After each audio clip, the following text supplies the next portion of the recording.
Afghan Crick HD YouTube channel. Subscribe for more videos. السلام علیکم ګرانو دوستانو. نن به زه تاسې ته وایم چې د 2019 نړیوال جام وروسته به کوم لوبغاړي لوبو ته استعفا ورکړي. د هغې ټولو لوبغاړو نومونه به زه تاسو ته وښایم او تاسو ته به دا معلومات درکړم. نو دوستانو که چېرته ستاسو دغه ویډیو خوښیږي نو حتما علاقې خپلو ملګرو سره شیر کړئ. زموږ چینل خامخا سبسکرایب کړئ. د همدغې ویډیو لاندې په سور خط باندې سبسکرایب لیکل شوی دی، هغه کلیک کړئ. ورسره خوا کې د بیل آیکن دی، هغه هم کلیک کړئ.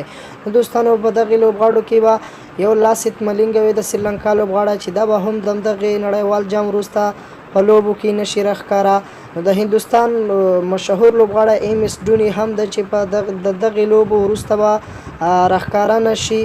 نو یو بل د پاکستان لوبغاړی شعیب ملیک دی چې د دغې لوبو وروسته به استعفا ورکړي.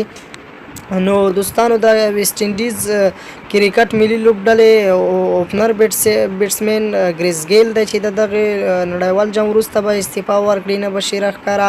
نو دوستانو بل چې دی محمد حفیظ دی د پاکستان کرکټ ملي لوبډلې لوبغاړی چې دا به هم استعفا ورکړي.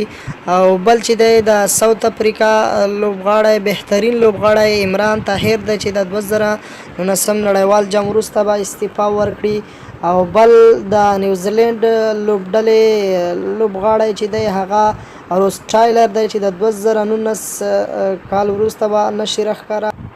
د ساوث افریقا اوپنر بیټسمین هاشم املا مسلمان لوبغاړی دا به هم استعفا ورکړي. د نړیوال جام وروسته به نشي راښکاره.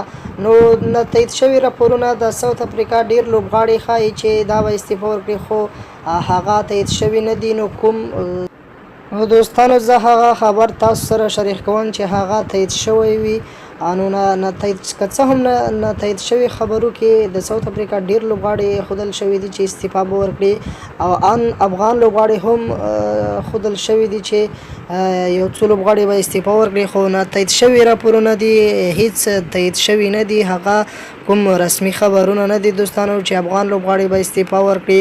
نو دوستانو که دغه ویډیو مو خوښه شوي حتما لایک کړئ، خپلو ملګرو سره شیر کړئ. زموږ چینل خامخا سبسکرایب کړئ. د همدغې ویډیو لاندې په زر خط باندې سبسکرایب لیکل شوی دی.